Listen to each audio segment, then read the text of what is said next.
గారు వచ్చి చేసినారు అధ్యక్ష 20,000 కోట్ల బడ్జెట్ పెడతామన్నారు కానీ రెండు బడ్జెట్లు కలిపితే కూడా 20,000 కోట్లు కాలేదు దయచేసి బడ్జెట్ ను సవరించి 20,000 కోట్లు కేటాయించండి బీసీ సబ్ ప్లాన్ తీసుకురండి మీరే చెప్పినారు తీసుకొస్తామని తీసుకురావాలని చెప్పి కోరుతా ఉన్నా అట్లాగే అధ్యక్ష మీరు ముఖ్యమంత్రి గారికి ఇంత ఫ్రస్ట్రేషన్ పనికిరాదు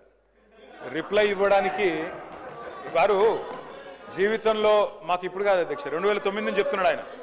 నేను ఆడ కూర్చుంటా అన్నాడు కూర్చున్నాక కూల్ కావాలి కదా అధ్యక్ష మరి ఇప్పుడు ఎందుకింత ఫ్రస్ట్రేషను ఎందుకింత నిస్పృహ ఎందుకింత ఆవేశము మాకైతే అర్థం కావట్లేదు అధ్యక్ష ఈ ముఖ్యమంత్రి గారిలో ఒక అపరిచితుడు అధ్యక్ష ఎందుకంటే బయట చెప్తాడు అధ్యక్ష మొన్న రవీంద్ర భారతిలా మనల్ని ఎవడు నమ్ముతలేడు మనకు అప్పు ఉడతలేదు ఎవడు నమ్ముతలేడు దివాలా తీసుకోమని బయట చెప్తాడు ఇక్కడికి వచ్చాము 1,58,000 కోట్ల అప్పు చేసినా రొమ్ము విరుచుకొని చెప్తున్నారు మాకు అర్థం కావట్లేదు అధ్యక్ష ఆయన కరెక్టా ఈయన కరెక్టా రాము రెమోనా ఎవరు కరెక్టో తెలుస్తలేదు అధ్యక్ష ముఖ్యమంత్రి గారు చెప్తున్నారు నేను 18 గంటలు పనిచేస్తున్నా నేను బ్రహ్మాండంగా పనిచేస్తున్నా ఒక్కరోజు సెలవు పెట్టలే నేను 40 సార్లు కాకపోతే 400 సార్లు పోతా ఢిల్లీ పో అధ్యక్ష నిన్నెవరు వద్దన్నారు బ్రహ్మాండంగా తిరుగు అధ్యక్ష పెట్టుబడులు వస్తున్నాయి దావోస్లో ఒకటి మించి ఒకటి 1,78,000 కోట్లు 40,000 కోట్లు తన్నుకొని వస్తున్నాయి సంక్షేమం అద్భుతం అన్ని అయిపోయినాయి 5 గ్యారంటీలు మరి ఎందుకు అధ్యక్ష ముఖ్యమంత్రి గారు 71,000 కోట్ల ఘాటా పడ్డది ఖతమైపోయింది మా 71,000 కోట్ల అంచనాలు తగ్గిందని గన్పూర్లో చెప్పింది స్టేషన్ గన్పూర్లో ఎందుకే అంటున్నా అధ్యక్ష నేను ఓదికేమో పైసలు లేవంటారు అధ్యక్ష ఉద్యోగులకు డిఏలకు పైసలు లేవు 6 గ్యారంటీలకు పైసలు లేవు తులం బంగారంకు పైసలు లేవు కానీ మళ్ళీ ఇదే ముఖ్యమంత్రి గారు ఏం చేస్తారు అధ్యక్ష బ్రహ్మాండంగా ఫ్యూచర్ సిటీ హెచ్ఎండిఏకు 20,000 కోట్లతోని టెండర్లు జిహెచ్ఎంసీలో 7,000 కోట్ల టెండర్లు వాటర్ వర్క్స్లో 14,000 కోట్ల టెండర్లు కొడంగల్ లిఫ్ట్ ఇరిగేషన్లో 4,400 కోట్ల టెండర్లు ఫ్యూచర్ సిటీలో 6 లైన్ల మెయిన్ రోడ్డు 2 వైపులా 2 సర్వీస్ లైన్లు మొత్తం 10 లైన్లు 5,000 కోట్లు మూసీ సుందరీకరణ 1,50,000 కోట్లు ఇన్నిటికి పైసలు ఉన్నాయి కానీ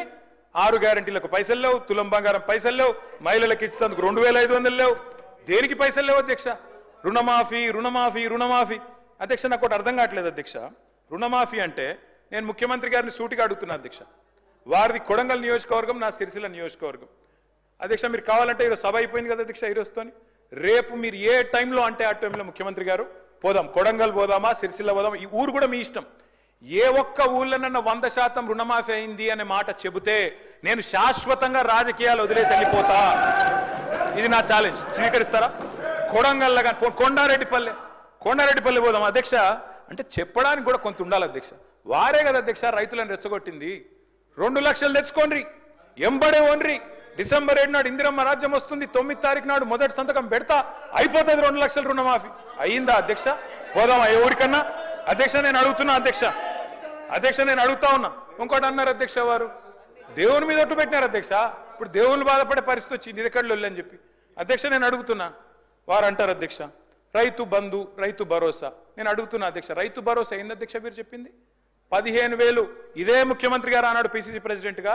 రైతు బంధుని ఆపిందే ఈయన పోయి ఎలక్షన్ కమిషన్కి లెటర్ ఇచ్చిందే ఈయన ఆ లెటర్ కాపీ ఇక్కడ ఉంది నా దగ్గర ఇది లెటర్ కాపీ రేవంత్ రెడ్డి గారు స్వయంగా ఇచ్చిన ఉత్తరం కాపీ ఎలక్షన్ కమిషన్ కు ఆపిందే మీరు మళ్ళీ మీదికెళ్ళి మేము దాచుకున్నాం మేము ఆపినామని చెప్తారు నేను పంపుతా అధ్యక్ష ఇది మీకు అధ్యక్ష రైతు బంధు ఆపుతారు 7,600 కోట్లు ఆపిందే వాళ్ళు ఆపి ఏం డైలాగ్ కొట్టిన అధ్యక్ష వీరు హరీష్ రావు ఆపుతుండు కేసీఆర్ ఆపుతుండని చెప్పి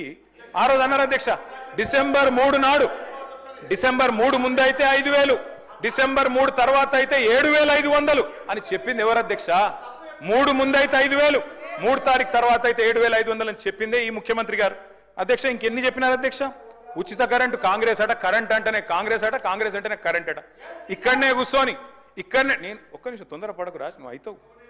నేనేమంటున్నా అధ్యక్ష ఇక్కడనే నిల్చొని ముఖ్యమంత్రి గారే చెప్పినారు అధ్యక్ష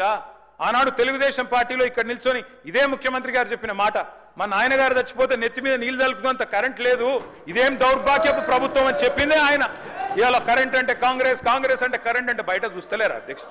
అధ్యక్ష నేను ఇంకోటి అంటున్నా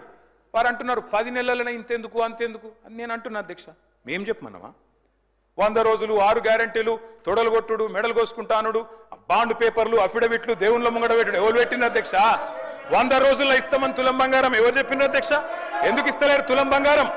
ప్రజలు గోల్డ్ అనుకొని ఓటేసారు కానీ వీళ్ళు రోల్డ్ గోల్డ్ వెళ్ళిండ్రు అధ్యక్ష గోల్డ్ అనుకున్నారు రోల్డ్ గోల్డ్ వెళ్ళింది లంకె బిందెలు దొరికేదాకా అవ్వాలి అధ్యక్ష మేము ప్రజలు ఎప్పటిదాకా ఎదురు చూడాలి లంకె బిందెల కోసం ఆగన్నా